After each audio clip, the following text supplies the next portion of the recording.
Good evening, everyone. It is 5:30, and it's time for us to call the City Council meeting of February 4th, 2013 to order. I'd like everyone to recognize Troop 802. If you guys would stand for me, please. Troop.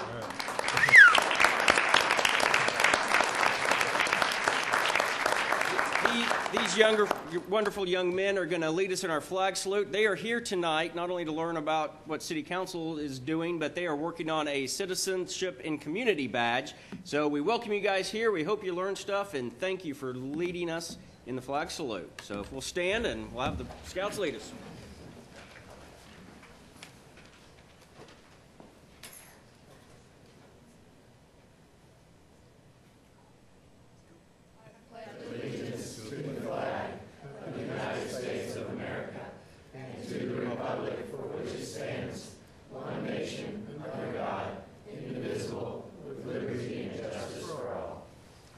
Thank you guys, much appreciated.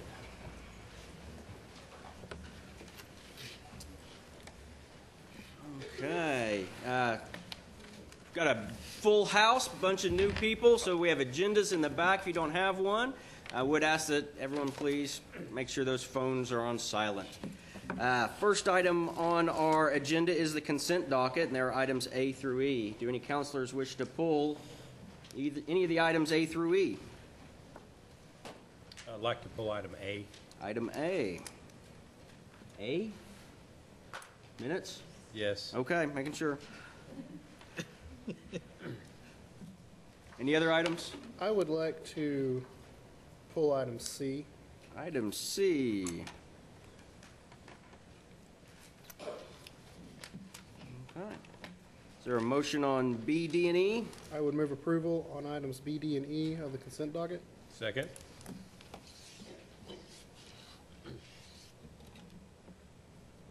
And that passes 5-0. Items B, D, and E. And that'll take us down to items removed from the consent docket. Councilor Weaver, you had pulled item A. I was not here, so I can't here. vote in the affirmative on that one, and the other items I was supporting, so.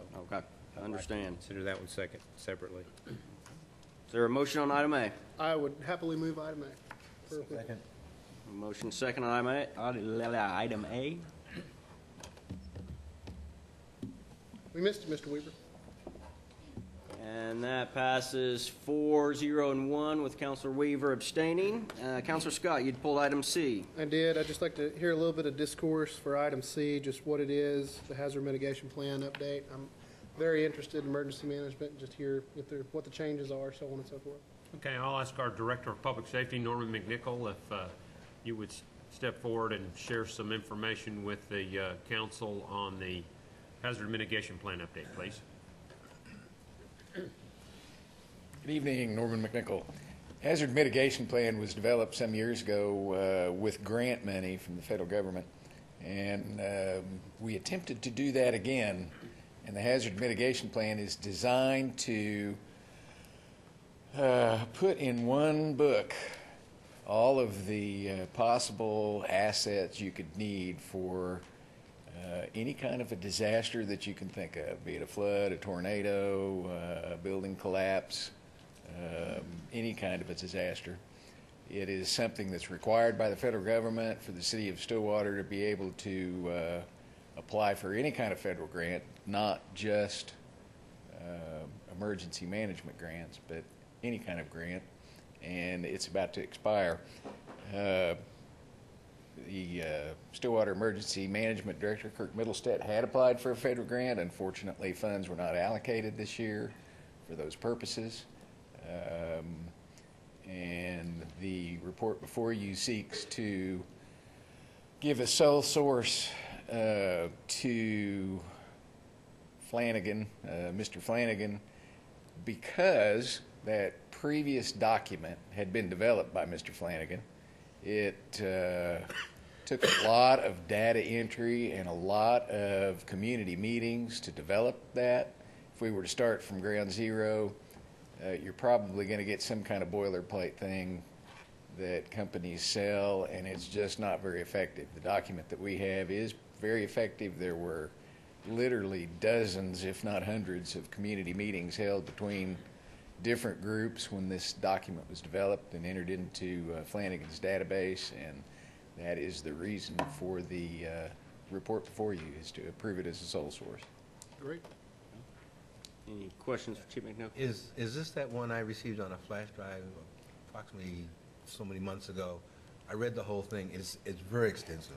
Yes, I'll sir. tell you that. Yes, sir. It's very comprehensive. Yep, completely. So my question then becomes, all we're really doing is looking to update it? Yes, sir. In any way? And the guise of updating it, is there going to be any major changes? We will go through the whole thing again to ensure that all of those folks, not all the community meetings and all that kind of thing, but any part of it that needs to be updated, whether it be a contractor that's gone into business here in Stillwater that may have heavy equipment that could we use, or one that's gone out of business and we can no longer use it, and those kinds of things will be explored, and making sure it's up to date. Okay. But what's the timeline for that? Do you know? Any idea? 6 months, I believe, to get it finished. Okay, thank you. But the original document was literally years in the making. So, That's all I have, Mr. Mayor. Any other questions? No, sir. Is there a motion on item C? Sir, I would gladly move approval. Thank you, Mr. Mayor. Second it. Motion is second to approve item C on consent docket. And that passes 5-0. That'll take us down to public hearings, and our first public hearing, which was continued from January 24th, is on closing it right away on West Street adjacent to 409 West 9th. Mr. Dorman, do we have good notice around this time? Yes, sir. Okay. Ms. Evans?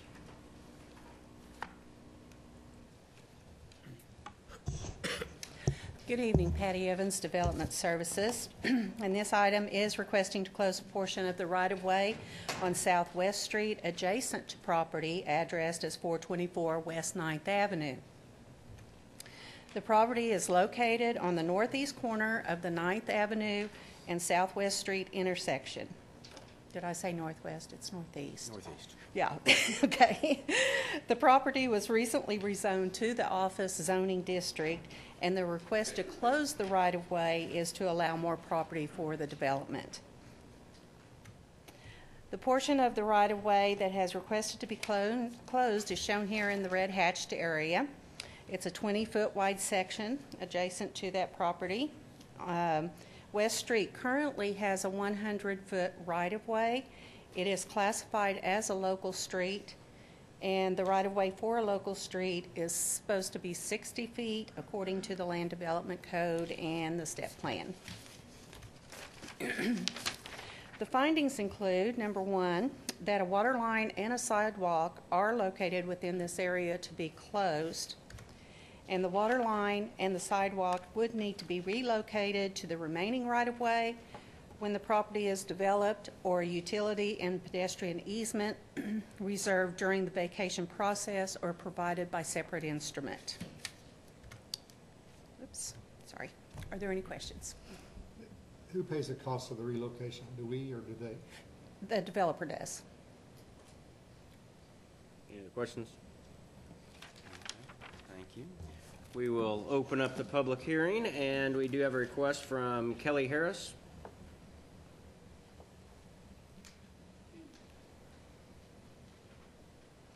Good evening, Kelly Harris with Keystone Engineering, here representing the owner tonight. We are located at 923 South Lowry. The right-of-way is 100 foot, and we're requesting that 20 foot be closed tonight. The water line will have an easement dedicated over it. We don't have any plans to relocate that water line. And then at the time of development, the sidewalk will either be removed or relocated into the right-of-way or incorporated into the design with an easement put over it. Do you have any other questions? Any questions for Ms. Harris? Thank you. Thank you. Okay. We did not have any further requests to speak in favor, and no requests to speak against, so we'll close the public hearing. Ms. Evans, staff recommendation?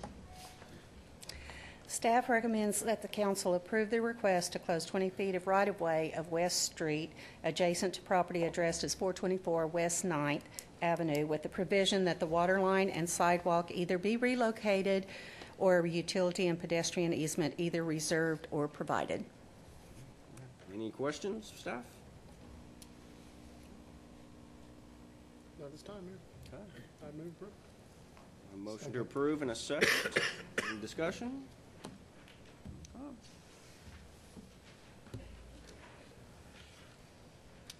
Staff recommendation is approved, 5-0. That'll take us down to general orders. Oh, I'm sorry, I apologize. Public hearing 7B. The developer has requested that this item be postponed until February 21st meeting. So, Mr. Orman, we need a motion. Yes. Okay. Mr. Mayor, I would move that this be tabled until February 21st. Tabled the proper, Or continue, Postpone till. Postpone. postpone until I need. Second. we have a motion, a second to postpone this public hearing until February 21st.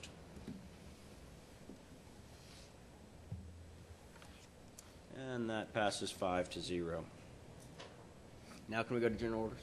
Okay. Please.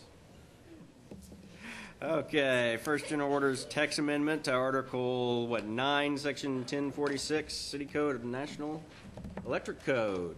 Chief Building Official is going to address this item for us this evening, Mayor. Thank you. Mike Roberts, building official with the city. The proposed amendment before you is a small text amendment to allow aluminum conductors to be used inside of buildings as secondary conductors. The current ordinance prohibits the use of aluminum conductors inside of buildings. This was brought to us by a contractor, and the Building Trades Board reviewed it. Their findings are included in our staff report. We feel like, we and they feel like it's a reasonable opportunity to vet this, to allow it to be used in our community in a small step forward, and then to be revisited in the future to determine whether it's appropriate to expand that use. Be happy to answer any questions that you have about that. Now, this is something that's actually part of the National Electric Code, correct? The use of aluminum conductors in the the model National Electric Code is allowed, provided they're the right alloy of aluminum. The local amendment here in Stillwater has prohibited the use of those conductors due to a concern about the safety and the performance that the track record they've had in the past. And when you say the past, we're talking 30. Yeah, the majority of the problems were back in the 60s and the 70s. What's changed? The main thing that's changed is the formulation of the alloy that they use now in the aluminum conductors that make them much more safe. Usually the problem was with the terminations at the connection points. Aluminum is much more brittle than copper and subject to greater heat expansion and contraction, which would loosen the fittings. The newer alloys perform much better than the original alloys and have proven to be fairly safe. This local amendment basically restricts the use of very large conductors, and so that the terminations can be torqued properly with much less risk to damage to the conductors themselves. My fellow counselor over there has given his nod of it's approval a good for everything idea. you said, so It's I know very little about electricity, so I'll defer to Will- his nodding. Will it require that those secondaries be in conduit, or will they be open-air Romax or anything like that? If they are in the types of occupancies that we have identified here to be terminated, in those occupancies, they can be in service cable or anything like that. If they are passing through occupancies that are not, where the terminations are not allowed, they will have to be encased in the types of raceways that we've identified here. Basically, I think it's a great idea. I think it's a great change. I know there's a lot of cities that are, it's too much. What are their advantages? The advantages, there are cost advantages, there are installation advantages. If I have aluminum cable, I can use better terminations, in my opinion. I think a lot of contractors like using aluminum versus copper. I think it's a good idea. I really think it's a good idea. I think it's a great move by the board and a great move by city staff too. And we've taken a conservative approach Very much for a so. number Very much of so. years. This is something that's in the national code, but for a number of years, when we have adopted the national code, we have amended it to take this allowance out. So all we're doing is simply going back and removing that, Yep. what we had said Technology- we did not technology- allow, so.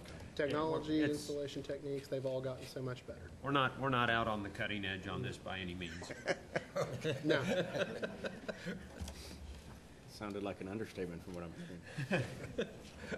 Mr. Mayor, I think it's a fantastic move, and I would gladly move approval. Okay. I'll second it. I mean, I had the questions were answered, so there's a second. Motion and a second. Thank you, sir.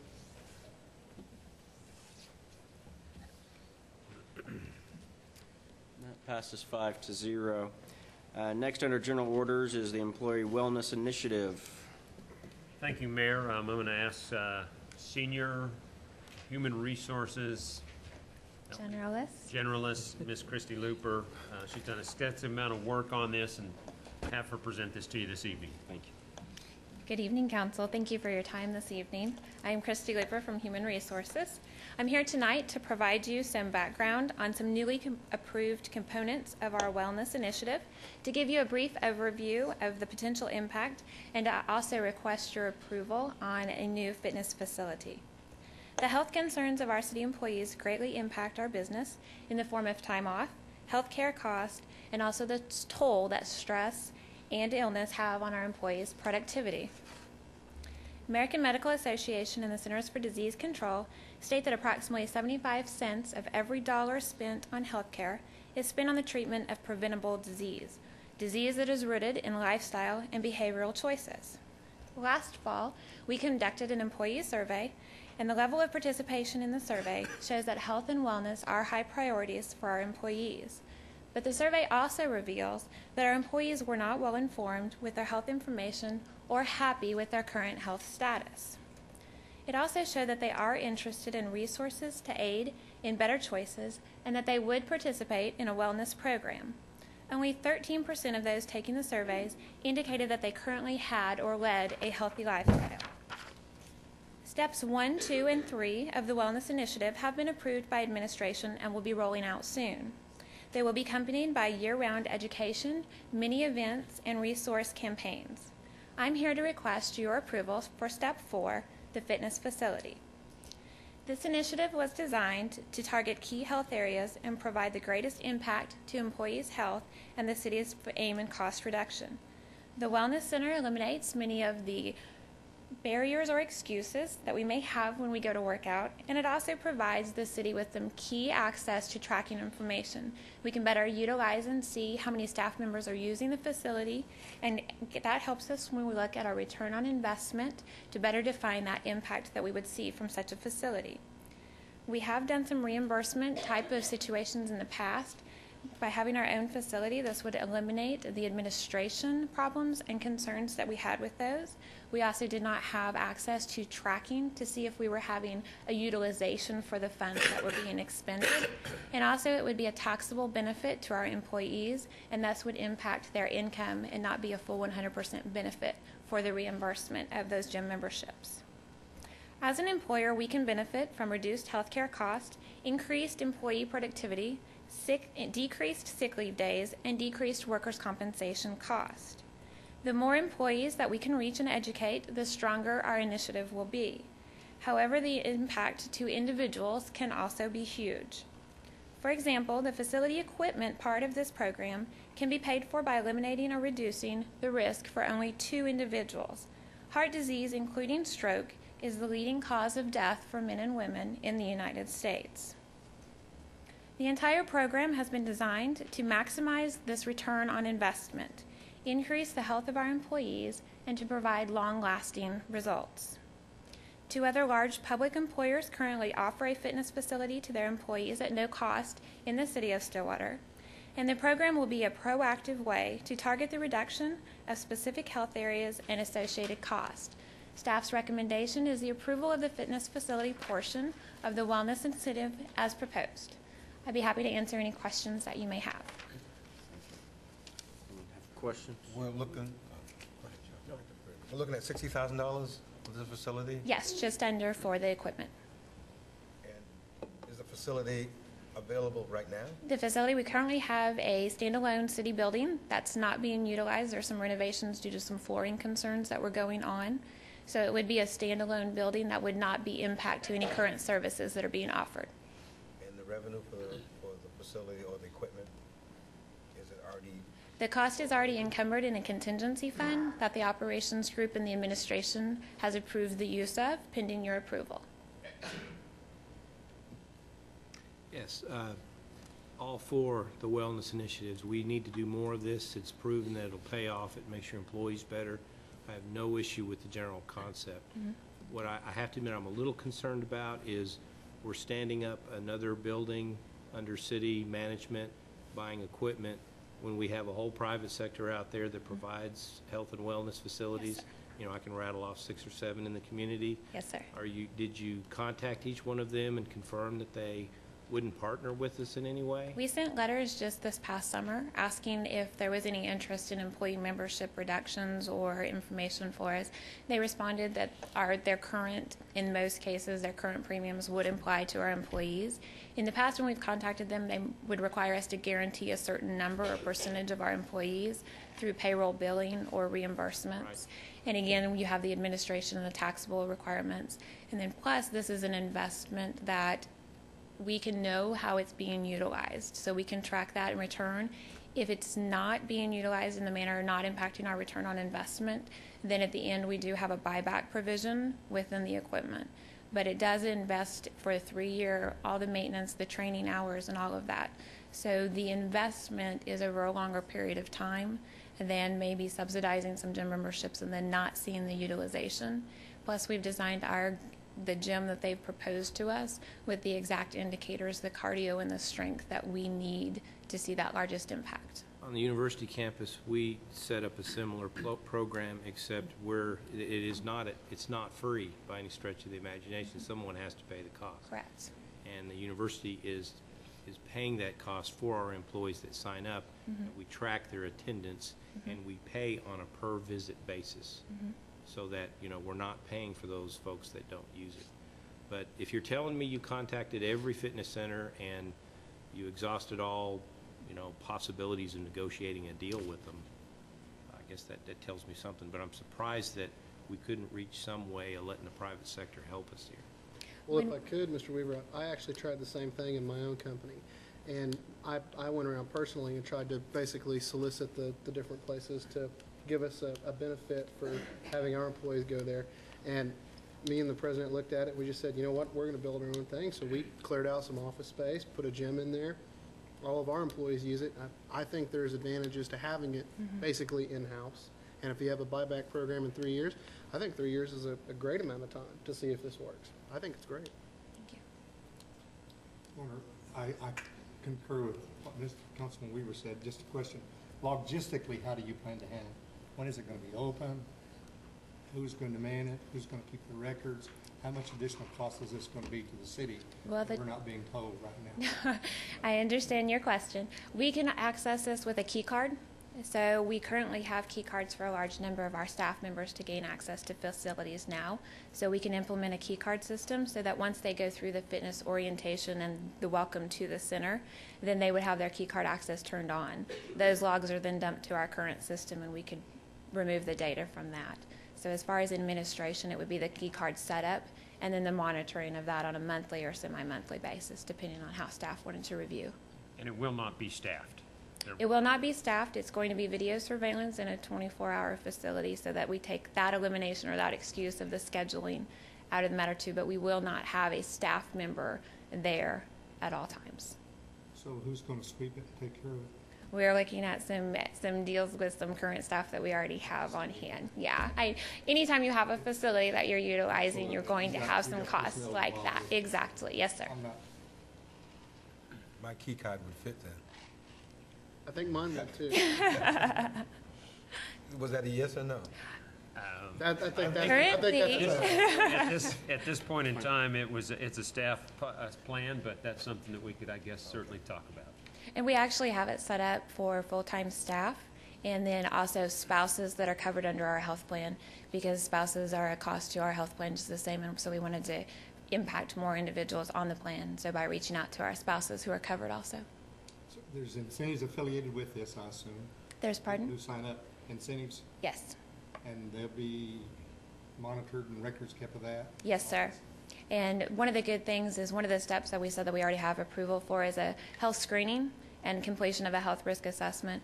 Those are not only to get information to our employees, but also to get aggregate information to our health plan so that we can better track our return on investment. We can see our starting numbers. So as we go through the programs and come back to you guys with updated information, we can show you exactly how it's impacting our bottom line and our health numbers.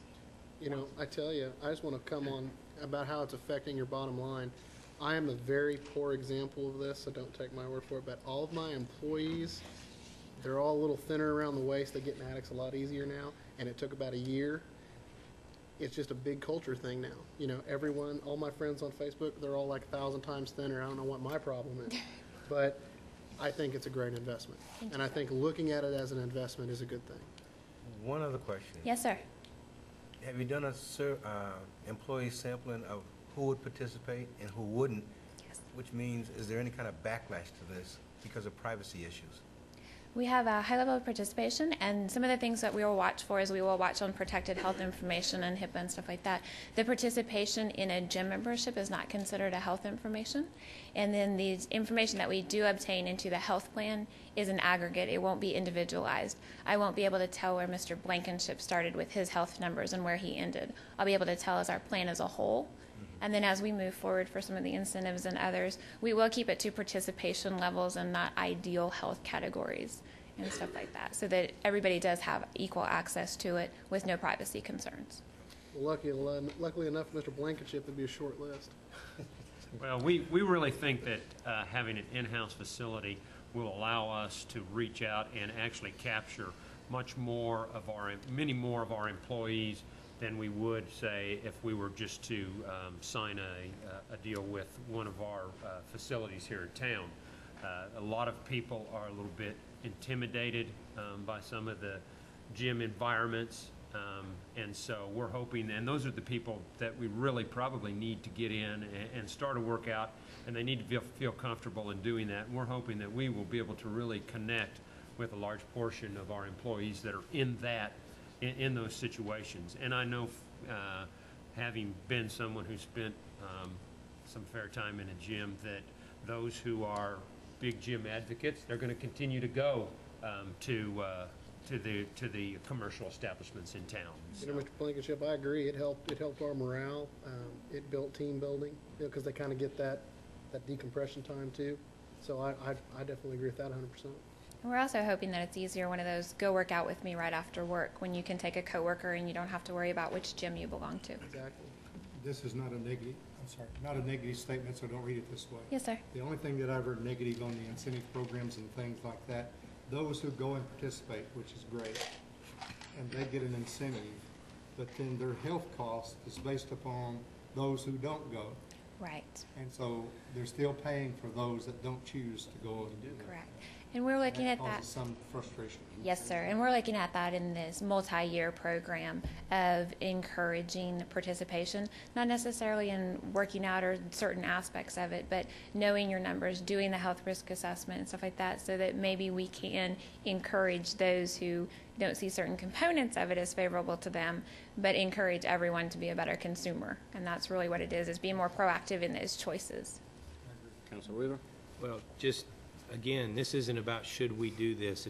That's not at all it for me. It's more in the how. And I'm still a little bit concerned about the how. And, you know, Councilor Scott, a private company can do as they will, but we're wrestling with committing public funds, and so it's a little different matter for me. I respect that. So, I respect that. but again, the whole idea of wellness initiatives, we need to be about that, and we need to figure out a smart and careful way of getting these things done. I commend you for doing the work.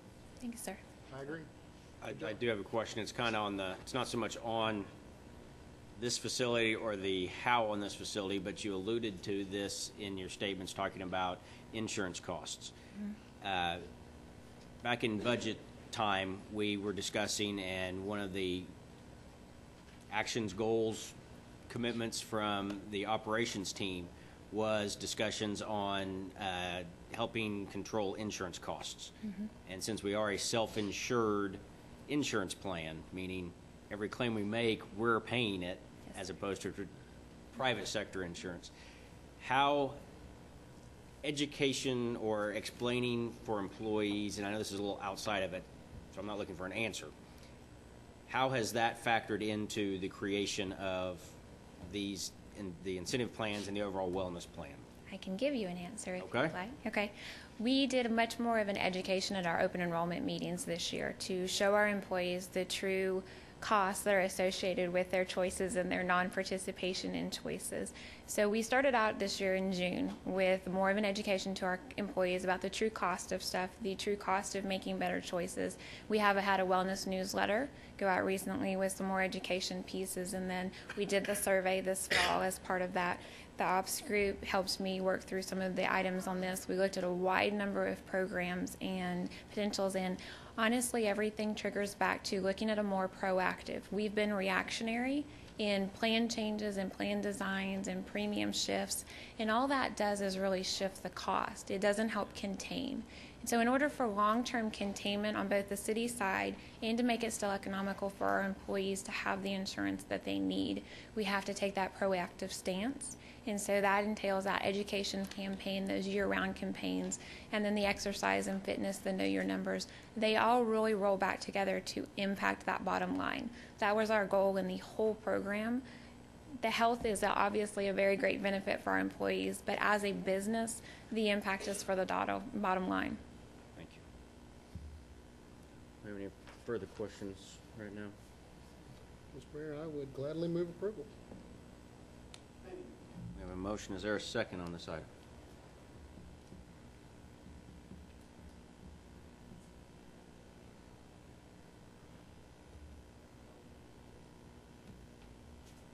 Is there a,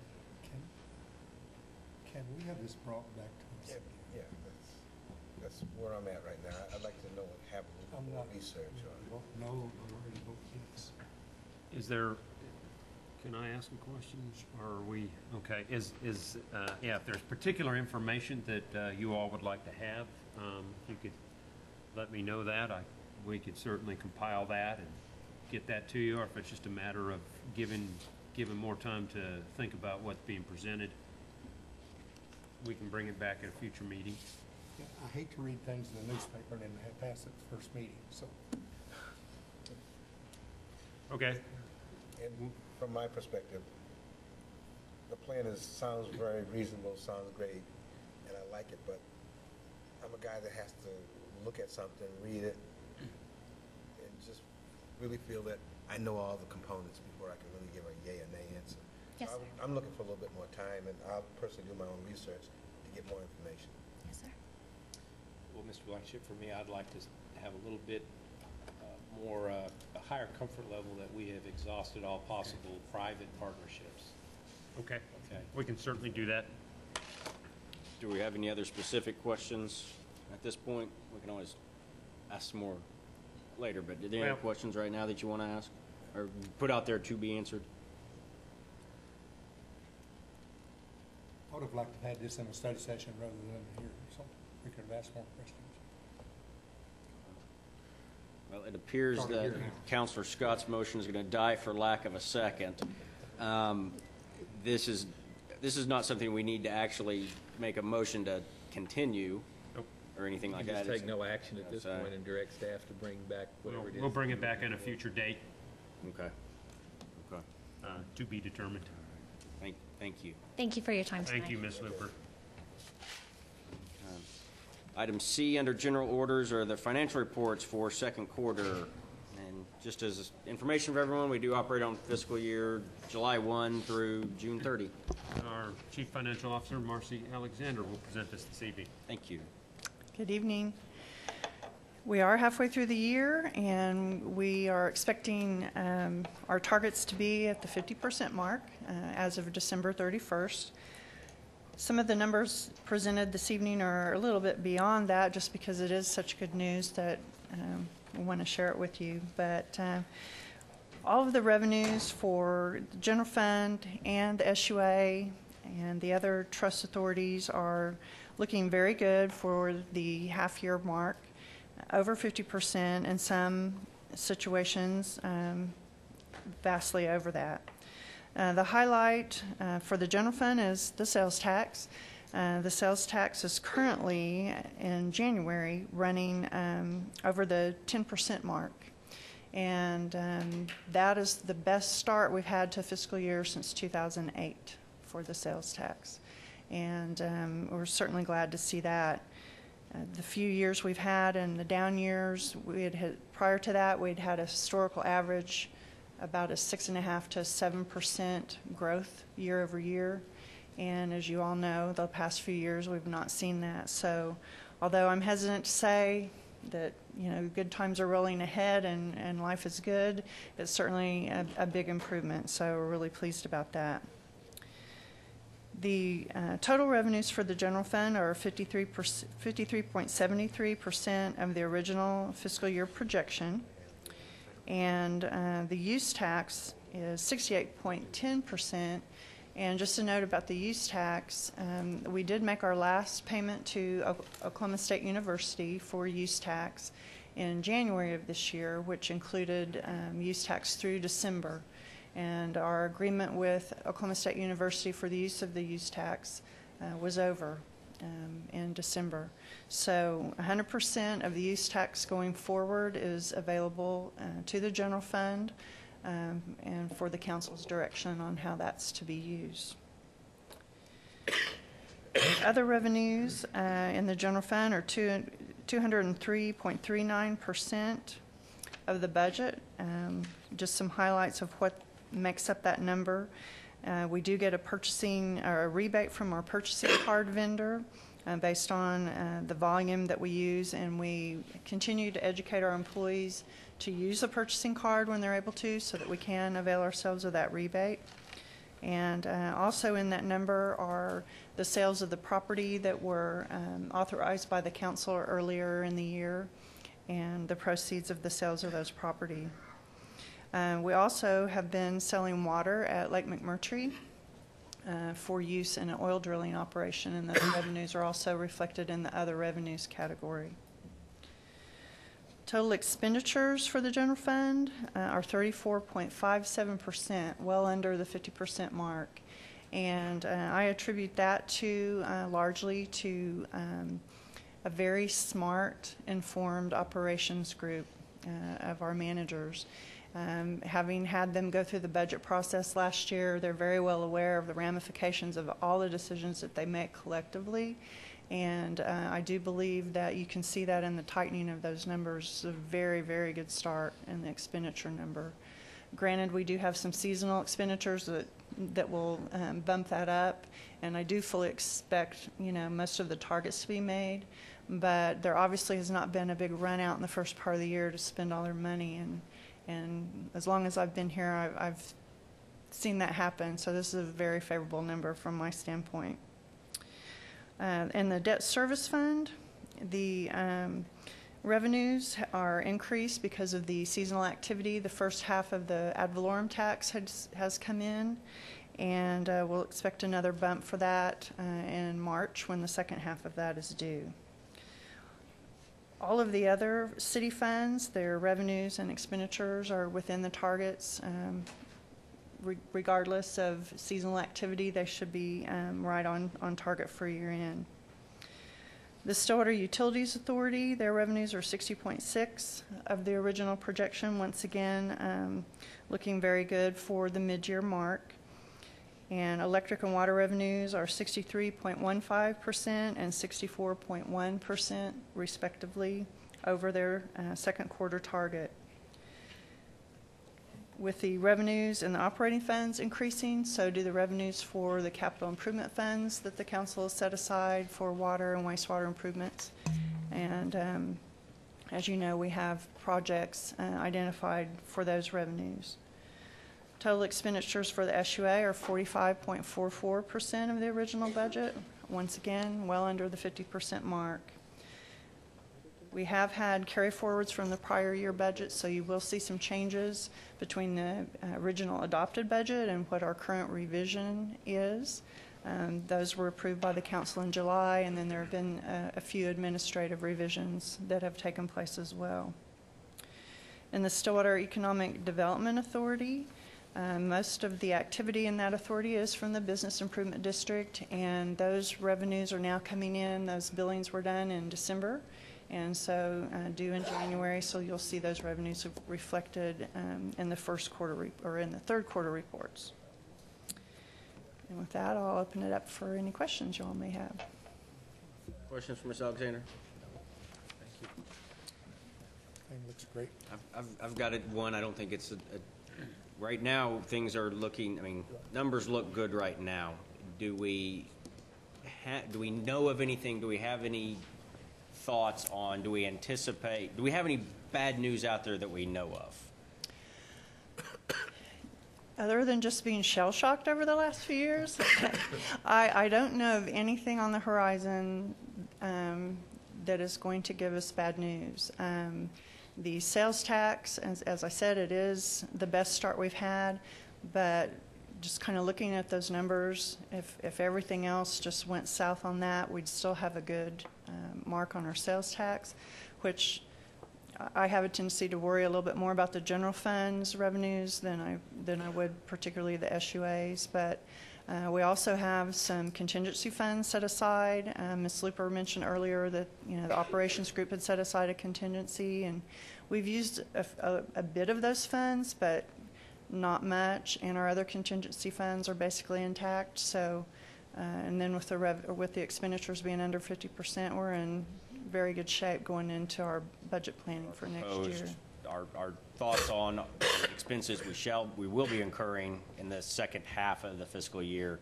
Right. We think we're still good budget-wise from that as far as we know. As far as we know. Okay. And we do have room to maneuver with our contingency funds if something should come up. Any other questions? At this time, man. Thank you. Okay.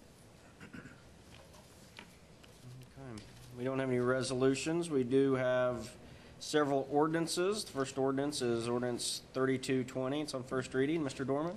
An ordinance rezoning property addressed as 224 South Washington Street and 223 and 225 South Jefferson Street from RMU Residential Multifamily District to CB Commercial Business District. Okay, and this was a public hearing from a couple meetings ago.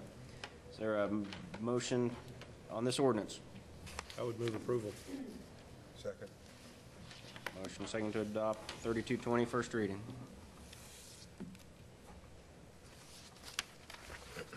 And that passes 5-0, and that takes us down to ordinance 3221. And this is primarily the title. You're looking at the ordinance that was placed in your packet that is draft language. We will actually go through and make one more revision to this before it comes back for second reading. And I didn't know if the council had any comments or anything on that before I started reading this lengthy title. I'm going to let you read first. Okay.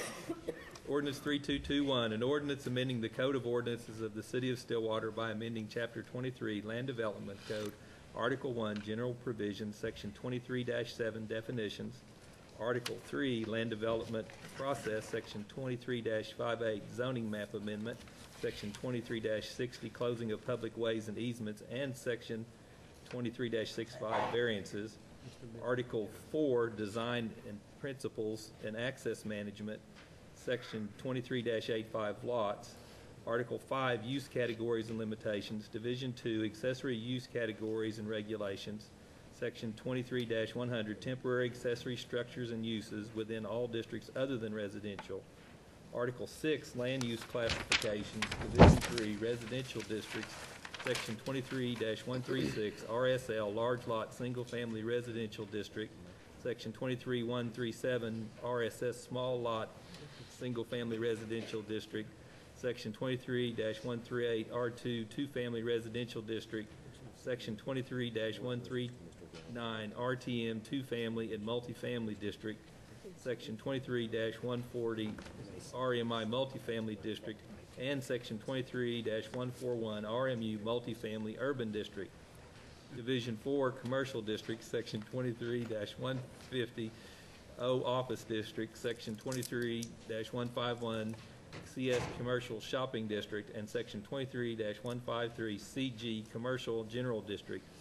Division 5 Industrial District, Section 23-162 Light Commercial, or excuse me, IL Light Commercial District, Article 13 Overlay Districts, Division 2 Special Purpose Overlay District, Section 23-273 Development Standards. Article 14 Commercial Use by Right, Section 23-282 Contents of Application, Site Plan. Article 15 Planned Unit Developments, Division 2 Development Guidelines, Section 23-307 Application, Preliminary PUD Plan. Article 17 Required Improvements, Division 2 Administration, Section 23-349 Public Improvements, Division 2 Administration, Section 23-349 Public Improvement Warrants,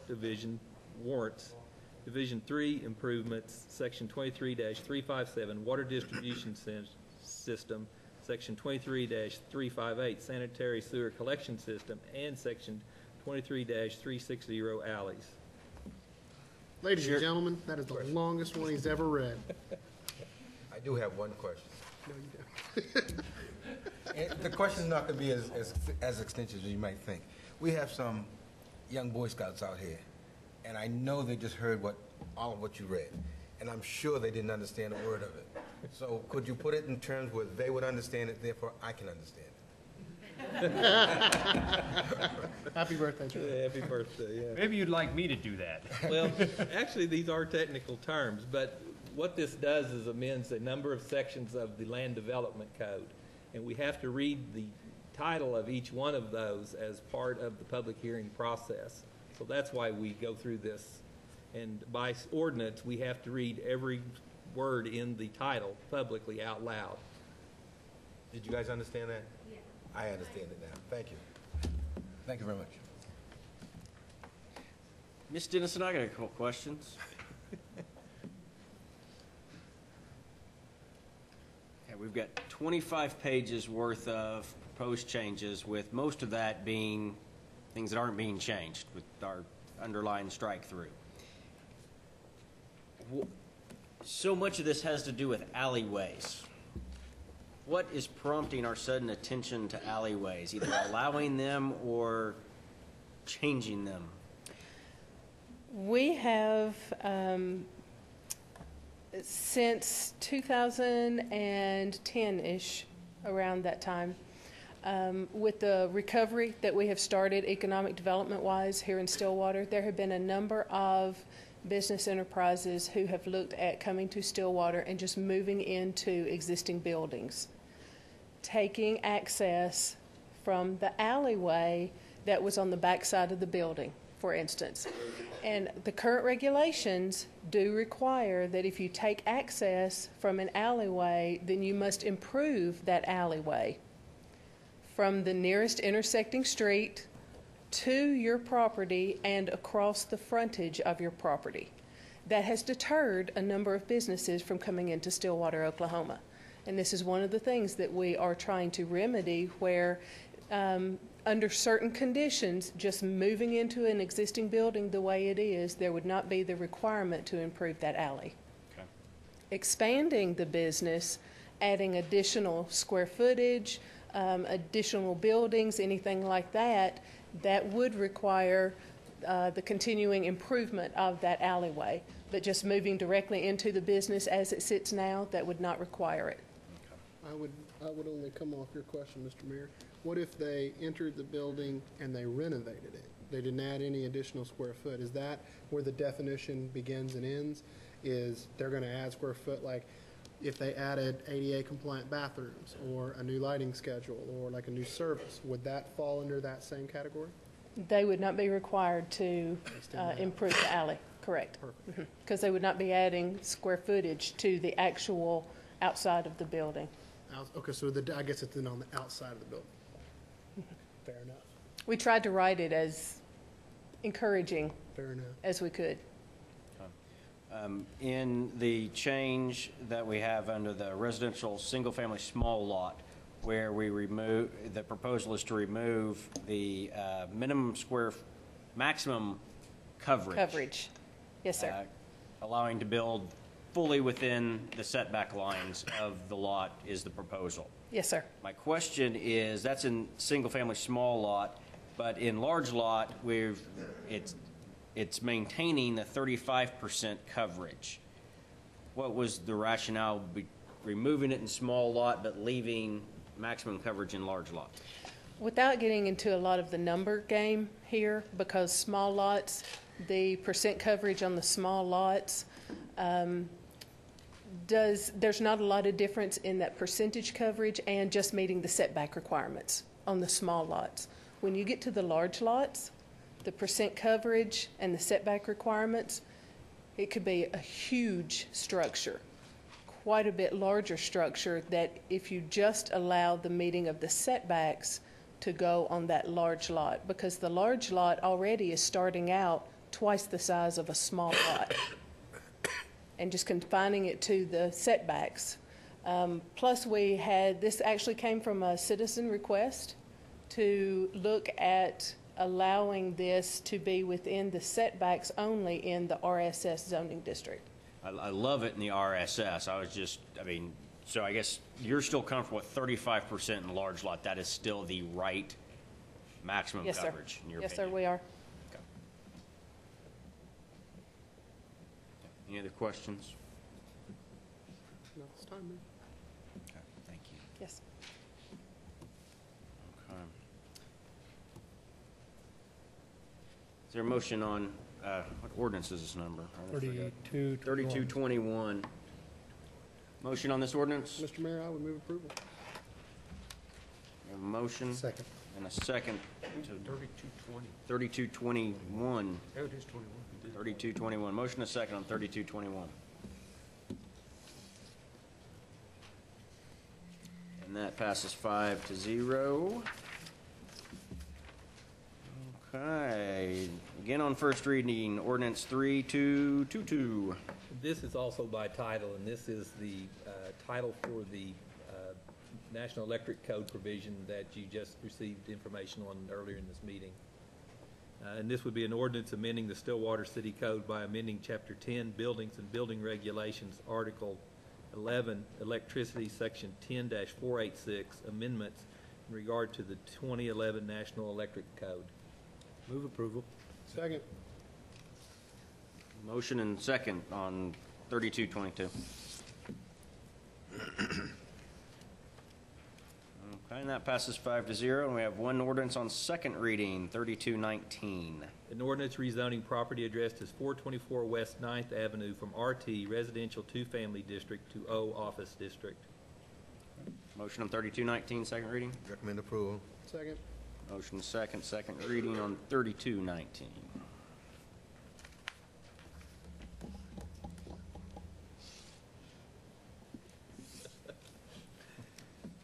And that also passes 5-0. Okay, and that's going to take us down to reports. Mr. Dorman, you have anything for us? Just very briefly, we just completed our review of the draft of the Supplement 2 to the Stillwater City Code. We've approved that, sent it to the codifier. Basically what it does is it will codify everything that you passed in 2012. It should go live online sometime this week, probably Wednesday or Thursday. We will have hard copies in our office to sell, or actually in the clerk's office to sell, probably sometime early next week. There's 450 pages, so enjoy yourself. Oh, and Melody asked me to remind you that if any of the counselors do have a code book, if you will get that to her, we will update it for you. Great. Or you can just take it back and look it up online. That's a lot of printing. All right, Mr. Blankenship is here with us today. Thank you, sir. Just want to, made a report last time about the level of water in the Call Reservoir. Just wanted to give a quick update on that. As of this morning, the water had risen to 99.6% full. So we're in a favorable position, and we continue to remain and gained a little bit from the report about a week and a half ago. Unfortunately, there's a number of people within our state that are not in that situation. We're fortunate that the Call Reservoir is served by the Arkansas River Water Basin, and it has obviously had not been hit by the drought as hard. And so we're in a very good situation, and still at this time we do not anticipate any type of water shortages this year, and so there would not be, we don't anticipate any type of conservation measures needing to be enacted for water supply purposes. I know this is a little bit outside of the box that you just talked about. Lone Chimney seems to have a lot of problems. Are they going to call upon us, and are we going to be in a position to work with them? We have actually signed an agreement with them a little less than a year ago to sell them water. And they needed that in order to get funding approval for the pipeline that they're currently building. They were building a pipeline and a pump station at our water treatment plant, and we will be selling them water. In fact, as soon as they can connect to us, we will be selling them treated water. So that's going to help a lot of people, a lot of people I grew up with. And we've also been approached by 51 East Water Corporation, and they're interested. They have 2 current connections, and they're interested in making another connection. So a lot of people interested in buying water from us. One of the things that's done, though, is I think it's raised awareness throughout the community, and people are concerned, do we have enough water? And that's something that these water contracts are a very, very small fraction of the water that we use here in the community, but we will not overcommit at any type of to cause any adverse impact to our folks, and we will ensure that we will retain more than adequate water supply for our community. Wonderful. Counselors, do you guys have anything? Mr. Mayor, I just wanted to recognize the group of students from the Oklahoma State University Public Affairs reporting class. That's the majority of the crowd out there tonight. You guys got to see a lot of great stuff tonight with council, and we had the Boy Scouts out here. We appreciate you guys coming out and seeing us. Ditto.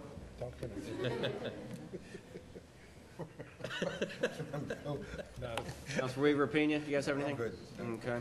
I've got a handful of things. First, I'd like to, with your permission, I'd like to have Lisa Nevercall, CEO of the Chamber, come up with an introduction to make. Council, Mr. Blankenship, Mr. Dorman, my pleasure tonight to introduce our new Economic Development Director for the Stillwater Chamber, Eric Miller. This is his first day and his first city council meeting, so I appreciate him hanging in with us tonight. But not his last.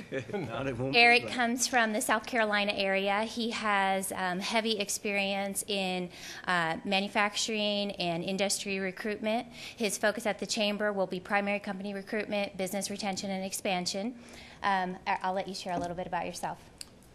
Well, first of all, let me say it's a pleasure to join you tonight and be an observer of the council. I look forward to what I'm sure will be many more occasions to observe you executing your duties to the public. I'm excited to be a new member of the Stillwater community.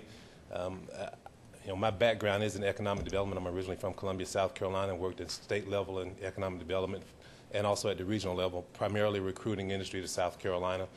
I'm a South Carolina grad, law school grad, and do have a good background, diversified background, and look forward to contributing to a part of the government, the academic, the civic, and the business community as we team together to advance this community. Thank you very much. We're glad to have you, sir. Welcome. Yeah, Thank you. We're glad you're here. Thank you. Thanks. Okay. I only have a couple other things. Tomorrow, radio show on Bill Van Ness's show. I will be on tomorrow, and then Councilor Scott has February 12th. Dang it. Yes. Yes, you do. Yes, I do. Wednesday on TV 31, I will be appearing, and Chief Bradley, our fire chief, will be joining me, so we'll be learning about fire things Wednesday morning. And then Thursday, I'll be on Triple Play, so we'll be talking more city stuff all week, all morning. No baseball this week? No baseball this week. I'll talk city stuff this week. Baseball season starts soon, so then I'll talk baseball again. So, and then also, I'd like from all of us, if Mr. Galloway, our city manager, he happens to be watching, which I'm willing to bet he is. I think so. I want to wish him good wishes, speedy recovery, and looking forward to getting him back. So, with that, hang in there, Mr. Galloway. All right, does anybody have anything for future meetings? Not this time, sir. Okay. Is there a motion to adjourn the city council meeting before we move to the utility authority meeting? Mr. Brown, I think if we could move to adjourn and give just a few minutes, if anybody needed to leave, just give them a few minutes to leave before we start our next meeting. I move we adjourn. I second we adjourn. Thank you. I'm a micromanager. Take the vote. Yeah. Who hasn't voted? Weaver hadn't voted? Weaver Okay. again. Passes 5-0. We are adjourned. 2-minute recess. Do you want to recess? 2 minutes? Okay. Okay. We are going to take a short recess. We'll come back and start SUA.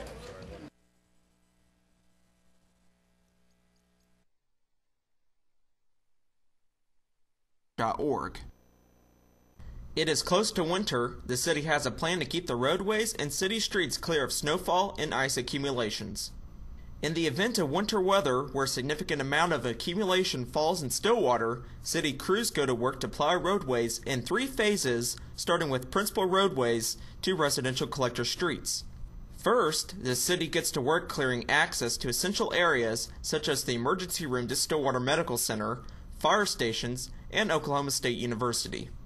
The city then starts work on principal arterial roadways, such as Main Street, Boomer Road, Duck Street, parts of Knobloch, Miller, University Avenue, and Monroe near the OSU campus, and Washington Street up to Richmond. State Highway 51 following 6th Avenue, and U.S. Highway 177 following Perkins Road, Richmond, and Washington Street from Richmond north are maintained by ODOT because these are state-maintained highways. The city then gets to work on the minor arterial streets. These are heavily traveled, usually 4-lane streets.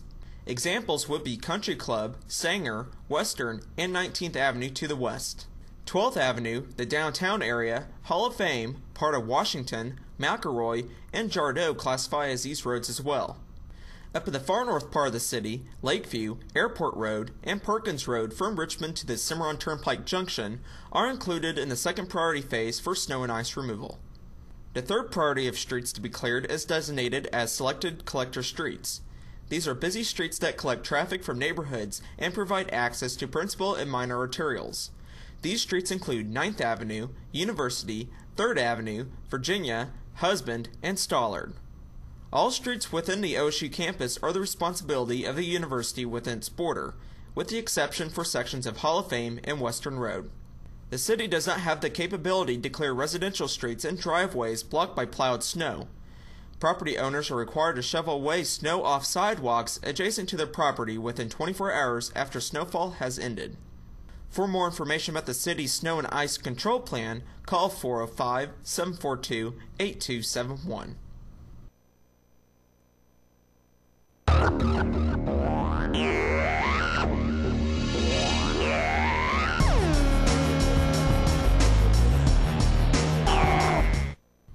The City of Stillwater requires all property owners to clear sidewalks of snow and ice after any sort of winter accumulation strikes.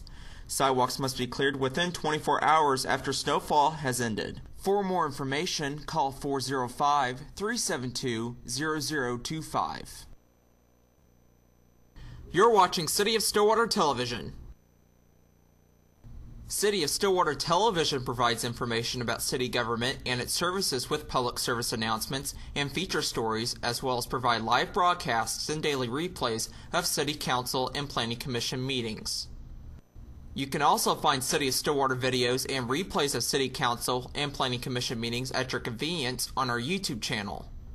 For more information or questions, contact us at 405-742-8362 or email news@stillwater.org.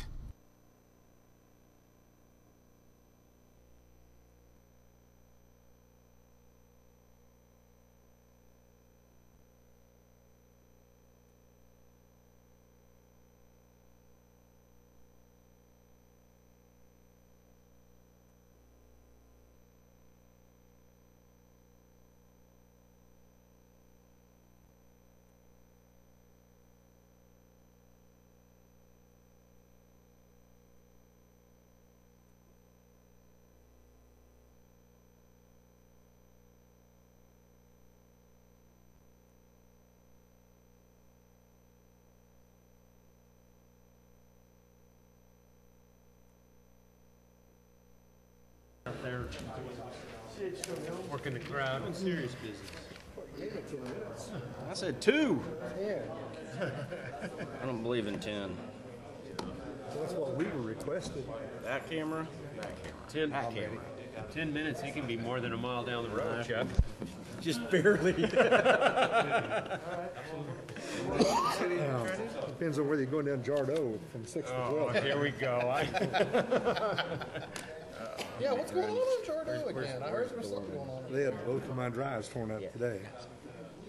That's live. All right.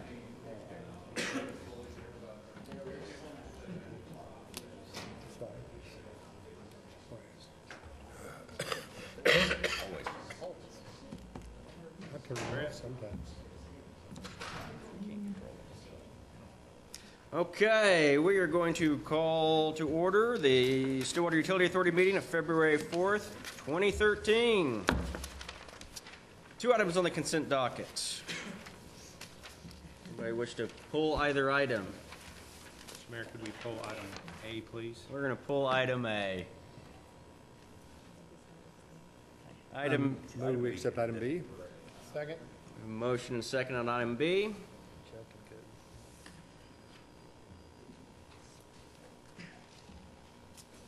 And that passes 5-0. Trustee Weaver, you pulled item A. I was not in attendance, so Okay. wanted to keep that one out of the way. Item B. Okay. Is there a motion on item A of the consent docket? So moved. Second.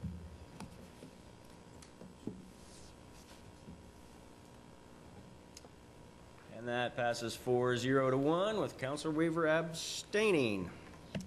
Which takes us down to general orders. Professional service contract with CH2M Hill. Yeah. Thank you, sir. I'm going to ask Eric Flaty with our Water Utilities Department to make a presentation this evening. He has with him Lars Ostervold, who is the program manager for CH2M Hill. This is an extremely important contract for the Stillwater Utilities Authority. We thought it would be good to have Mr. Ostervold here so that you could see him firsthand, because he is our primary point of contact and is the individual for CH2M Hill who is responsible for getting this project done in a timely and cost-effective manner. Wonderful. So I ask Mr. Flaty to start off, please. Good evening, Mayor, Trustees, Eric Flaty, Water Utilities. We're going to take a little extra time this evening, as Mr. Blankenship explained, for Lars to present an overview of the Southwest Zone system. So we wanted to boil this down into a simplistic view of the nuts and bolts to help yourselves and the community understand the initiatives that we continually visit to ask for your approval and authorization on, and understand how they will benefit and a positive impact on the community in the future for many years to come at that. Again, Lars Ostervold is joining us from CH2 this evening. He has been with CH2M Hill for 7 years. He's a fellow Army officer as a lieutenant colonel with the Oklahoma National Guard. Has a daughter currently attending OSU, so he's got a stake here in Stillwater, so it's also good for him. Gives him a benefit to come visit. So he's waiting out, or I should say she's waiting on dinner tonight, I'm sure. So tonight, staff is requesting your approval to amend CH2M Hill's professional services agreement for the Phase 1 that was previously approved to proceed with the design and the program management actions for Phases 2 and 3 in their entirety at an accelerated pace. For Phase 2 infrastructure, this is going to support forecasted demands through 2025. And for Phase 3 infrastructure, this will support forecast demands through 2035 with population projections. And then, so before diving into that, I'm going to let Lars go ahead and do an overview of the improvements.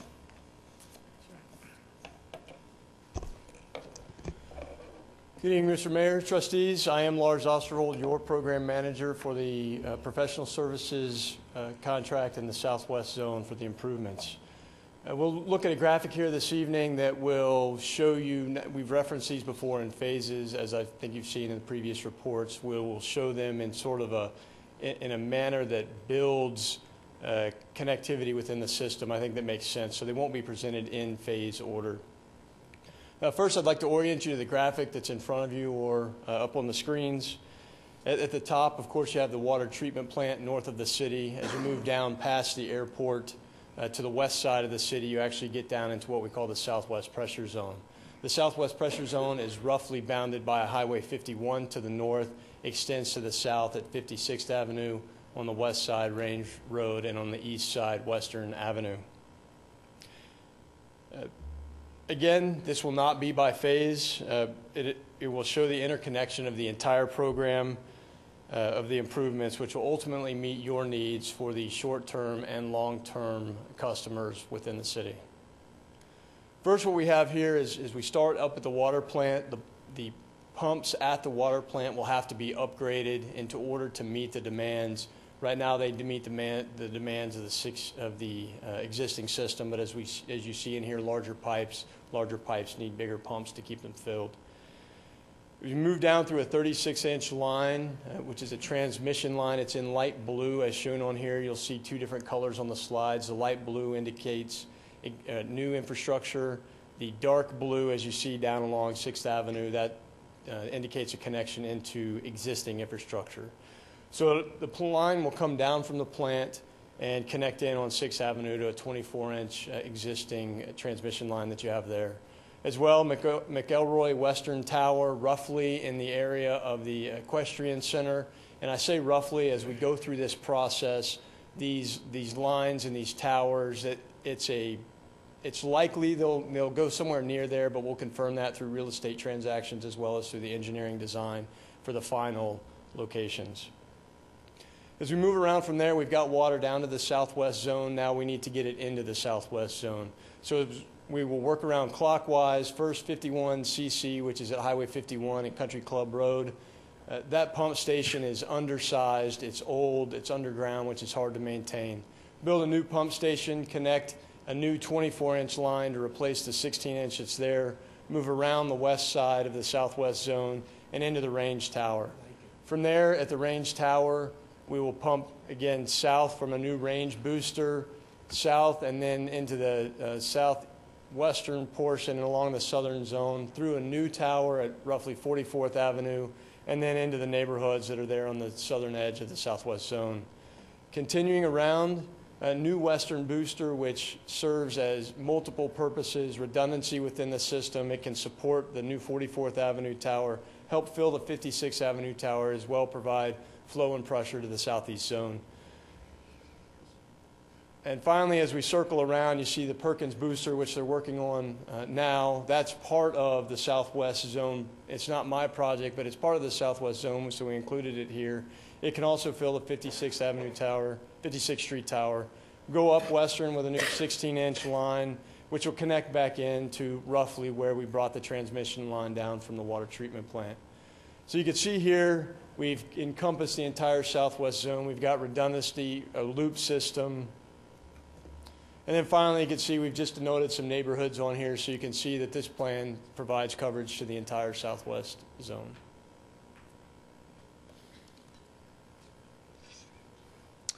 Right, and then to continue on here, for tonight's request, major components from what you see on the depiction that will be included in CH2M Hill's current professional service agreement are first adding the service pumps at the water treatment plant, along with the transmission line running from the treatment plant down to 6th Avenue transmission line, so we can feed water to both the central zone and the southwest zone. Second will be installing a new tower that we have shown here as McElroy Western Tower. Again, as Lars indicated, the vicinity of McElroy Western, based on hydraulics and elevation, OSU's current tower location is a wonderful place, so that would benefit the city as well. Third will be installing a new Western Road booster pump station, approximately 5 miles of water line to connect the Western Water Tower to the new Western booster pump station down on 44th Street. This will become the primary source for filling the 56th tower, and then the Perkins booster pump station will stay online, but as secondary feed to fill the 56th tower. Again, the Perkins will be an immediate source to fill that to service our current demands, but as population grows, we're going to need to bring a larger pipe, a more direct route, and more volume into that tower to service. And last, something that's not depicted here is once we do all this work, there will be some old, outdated infrastructure. Some of it currently is outdated or currently decommissioned, but we're going to go in and do continued decommissioning, what's left to be decommissioned, and do the demolition of these so we don't leave these resources out there. So, all these items will be scheduled concurrently to the best extent possible without impeding Phase 1 immediate needs. So we're still going to focus our energies on doing the Phase 1 requirements, concurrently spinning in as much of this work as we can with CH2 for design, as well as making decisions, come back before you to make decisions for awarding construction contracts that make sense. They'll be added under the task order agreement format as previously reported. Each task order must be authorized by the general manager, and funds encumbered before CH2M Hill will be given authorization to proceed. Also, the fees for individual task orders will not exceed the total authorized expenditure amount prior to trustee approval. The negotiated price for adding Phase 2 and Phase 3 design and program management to CH2M Hill's existing professional services contract is $4,039,315. With the previously approved Phase 1 services, this will make CH2M Hill's negotiated contract amount value at approximately $8.5 million, and that does not include the standard 10% contingency. Also, as indicated in the SUA report for this, real estate acquisition is estimated at $6.8 million for approximately 18 miles of 20-foot wide easement and 7 acres of real land property. This is for use of installing, constructing the booster pump stations and the towers. The construction estimate is an additional $39.2 million. This brings the total infrastructure investment up to $54.5 million. When we add the 10% standard contingency, we're right around $60 million for this overall program. At this time, I'm going to turn over to Mr. Blankenship, who will address our budget impacts and funding. Thank you, gentlemen. Obviously, a $60 million project, we don't have the cash sitting in the bank to pay for this. And so our plan is to finance not only the services, but the construction, finance that with a revenue bond in which the debt would be retired by revenues that are generated from water rates over a period of a number of years. We do have, however, currently just under $7 million of unencumbered funds in the Water Capital Fund, and that Water Capital Fund, just to remind everybody, was a fund that we set up in the summer of 2009 when we initiated our first rate increase in water. And the entire increment that has occurred since that time has been deposited into this fund so that we can make improvements to our water system. What this does is it allows us to get started on this project. As Mr. Flady indicated, just the services alone from CH2M Hill are about $8.5 million.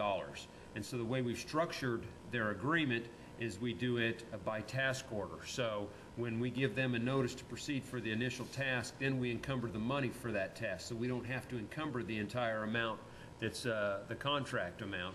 And so that allows us then to continue to proceed with other projects and basically maximize the use of the money that we have.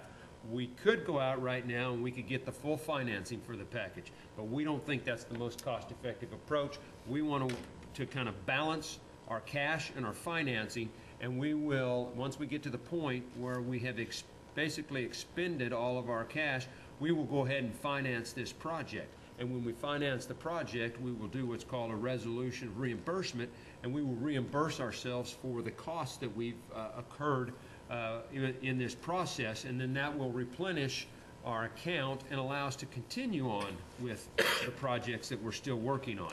So it's kind of it's a balancing act, but it's the most cost-effective approach. We could take an easier approach and go ahead and finance now, but we think that every dollar that we can save is a dollar that we can put into the infrastructure. So that's why we're taking the approach that we are and not just going ahead and financing at this time. Mr. Blankenship, I like the plan that you're laying out there. I don't hear you saying we're not going to soon roll out the financing program, because with rates being what they are, we don't want to let a whole lot of time pass. Yeah, that's something that our CFO will continue to monitor, and if we see that that is going to change, then we will pull the trigger, so to speak, and go ahead and proceed with that financing. At this particular point in time, we think that it's worth riding it out just for a little while and seeing how things go. You mentioned awarding contracts. How far away are we from awarding some contracts? Okay. For work to be... For actual construction. Yes.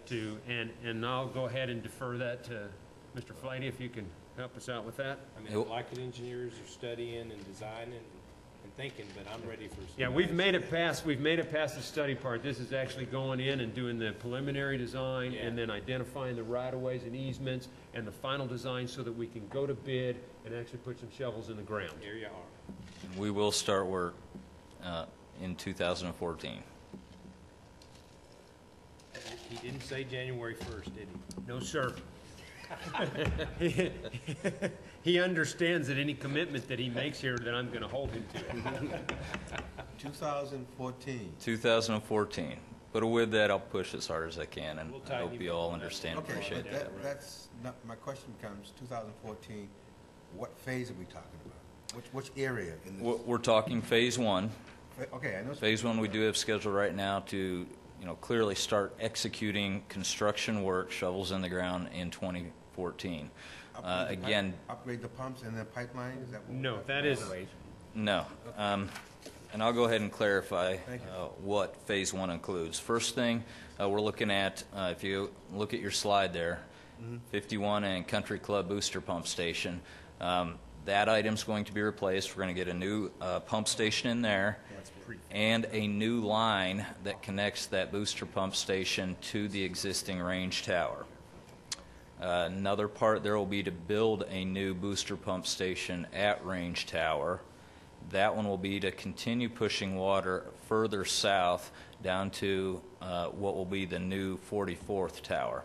That is also part of phase one. So the tower, well, the booster pump station at the base of the existing tower, again, general vicinity, the pipeline to connect that to the new tower at 44th Avenue. And then also what are phase one but not part of CH2M Hills contract, but others that I have presented to you, is again the completion of Perkins Booster Pump Station to connect that to fill the 56th Street Tower, and then with Garber Engineering, or as it was Guernsey Engineering, to design and then award the contract for installing the water line to deliver water from the 56th Tower north up to 44th Avenue to tie into our city existing infrastructure. There are some other smaller lines within it, but at the core that is the fundamental aspects. And just real briefly, Trustee Weaver, since you missed the last meeting, at that meeting we actually took action on the Western Road water line that will come from the 56th Tower and connect to the city system. And as Mr. Ostervold indicated on a separate project that he's not working on, we are nearing completion on the design of the Perkins Road Booster Pump Station, also known as the Thompson Pump Station, and that connection along Western, and there will be shovels in the ground this summer on that. Excellent. Good job. There you go.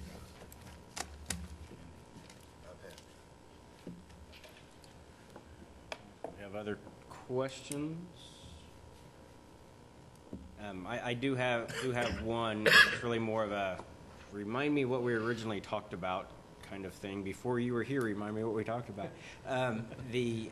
When we first heard this, when Guernsey first gave us this report last May, and these phases that they threw out there, phase one, phase two, phase three, what was Guernsey's time frame on those? 2025? The for final completing? phase, I Yeah. think the final phase, yes. Yeah, it stretched it out over a considerable amount of time. And it was delayed start, delayed completion, obviously. Yes. Right. And so the initial question that was asked of, when should we estimate shovels in the ground for this, what we call phase 2, phase 3, and you say in 2014. Well, let's talk the next important question. Once shovels hit the ground, what's the anticipated construction phase? How long? Right now, Mayor, we have programmed out work for phase 1 and phase 1 only regarding scheduling, which does have design complete in 2014 to immediately proceed with phase 1 construction actions. These are the immediate needs that were as identified in CH2's Guernsey's report. Thank you. And what we will do is once we get the critical ones in phase 1 completed, we'll take a look at our situation, and at that point in time, because those other improvements may not be needed for some years out, there may be other projects that we want to proceed with at that time, but it's going to have to, something that we're going to have to take a look at as we approach that time.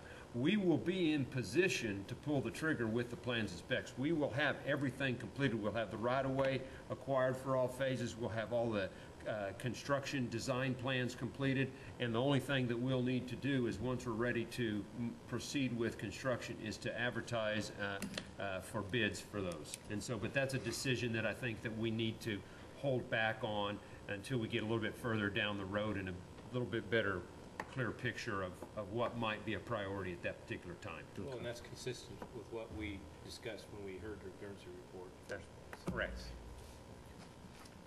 Any other questions? Not at this time, sir. Okay.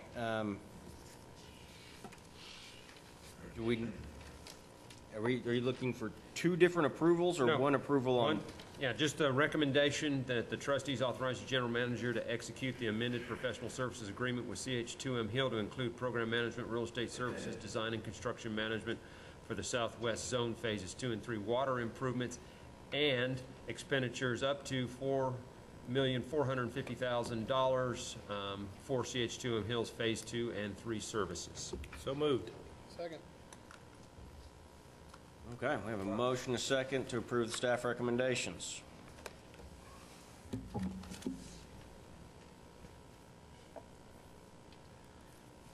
That passes 5-0.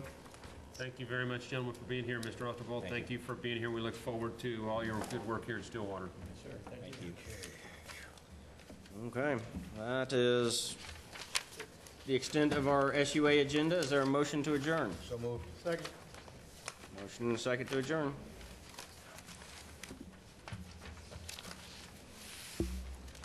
You haven't voted. Up, and we are adjourned. Thank you.